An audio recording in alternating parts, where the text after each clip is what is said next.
Welcome to Legacy Mentor Wednesday, when I pull from the cards that I've created, these deck of cards, as prompts for your writing in your journals or thinking about legacy. I'm up for sharing. And so here we go today.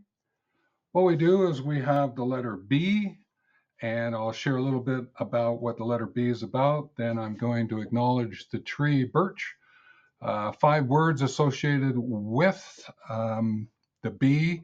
And then I'm going to chat with you about resource allocation and the challenge of the situation, the boundary. So, with the letter B, it's kind of an interesting one. I've always enjoyed B for some reason. Now, I'm not going to get into any Shakespeare here or anything like that about questions and the letter B. I'll leave that for you. But if I was to take a look at the letter B, and I'm going to acknowledge that this is what I'm working from, and the letter B itself, it has significance around balance and beginnings and believe. And I'm always looking for and living my legacy life, that balancing, that dynamic balancing, and believing in belief and leaning into that in terms of beginnings. And when I found myself in that 60s, and now I'm in my 70s, and looking at this beginnings of that next 50, and then looking at legacy, it became important. For some reason, that B was always going to be there in many ways, pun intended. But with that B, what I'm going to do is acknowledge that there is the birch tree. And here's a birch tree for you to take a look at. I know the birch tree is because when I first came to understand more about being out of doors, it was the birch tree that was close by, and we were having conversation about the paper birch, where you can unwrap it and then you can make canoes out of it, or you can make those glasses that you wear for snow blindness in the winter. We were talking about it, and I always associated it with the outer doors and canoeing. Now, it wasn't actually a birch bark canoe that I learned to canoe in. It was a cedar canvas, but it always had that special, that birch canoe concept always had that very fondness for me. And you know how memories are. And when I picked out the B for today, I just went, oh, yes, birch. Going to share a little bit about the birch.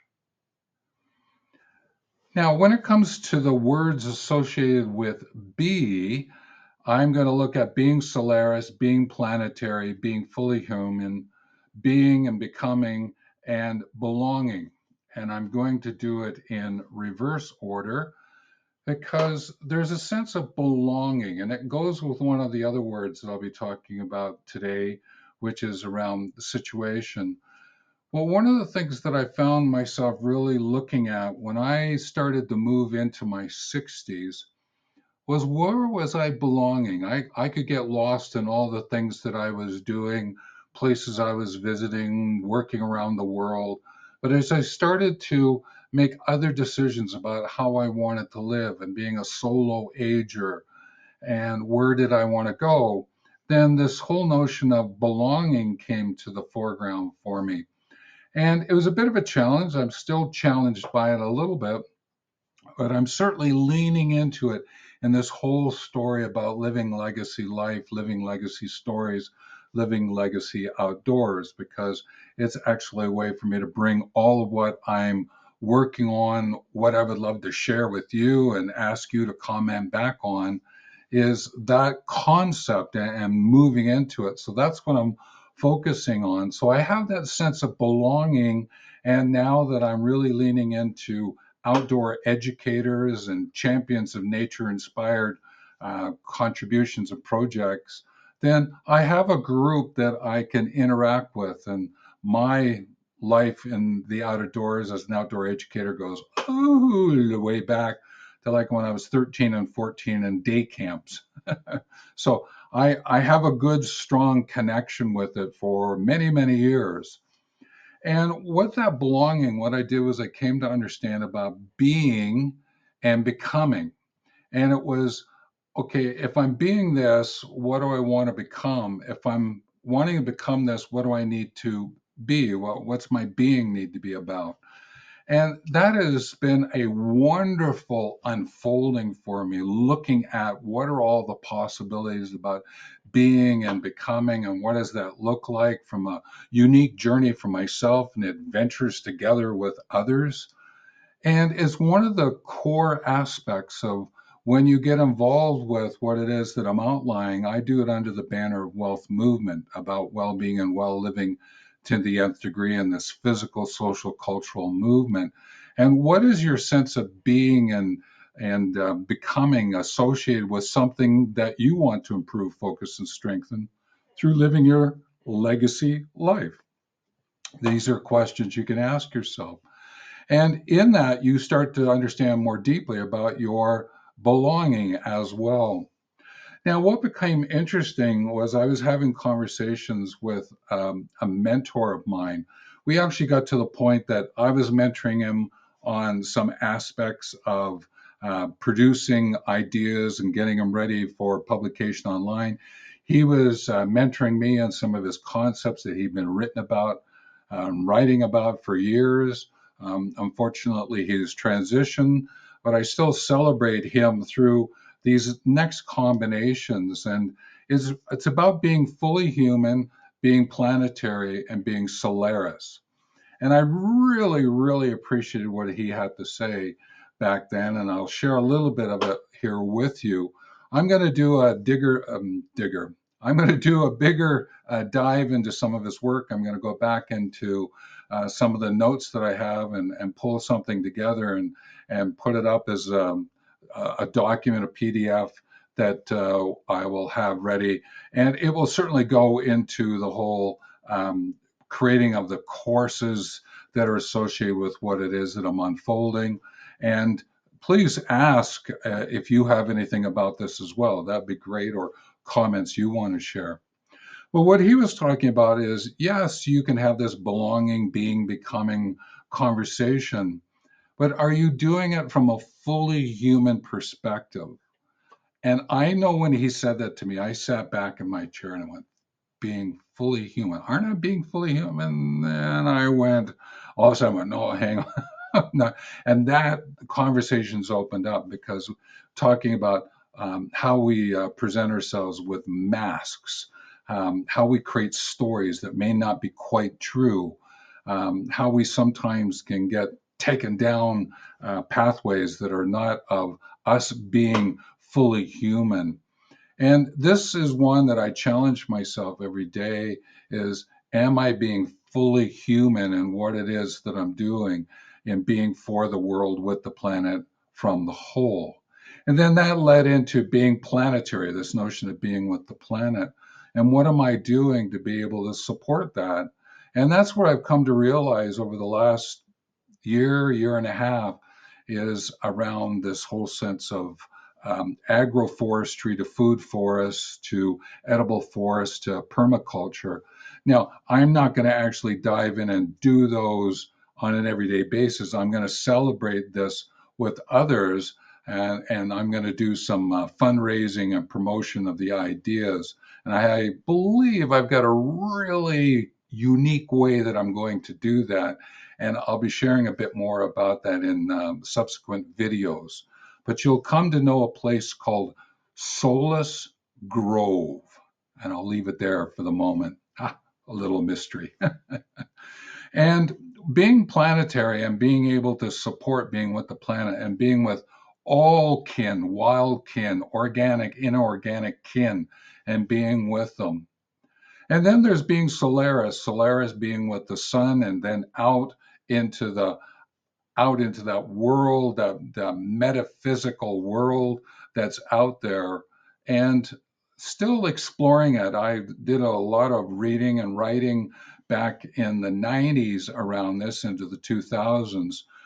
Did my doctoral thesis around some of that because I was looking for some answers about what it meant to be belonging, being, becoming, being fully human, being planetary, being Solaris. I was chasing it, and that's how I came to know my mentor, Chris. And so this sequence, this evolving of these ideas, sort of from me and sort of that cellular atom level, and then expressing it out, and then expressing it from out within and looking at it.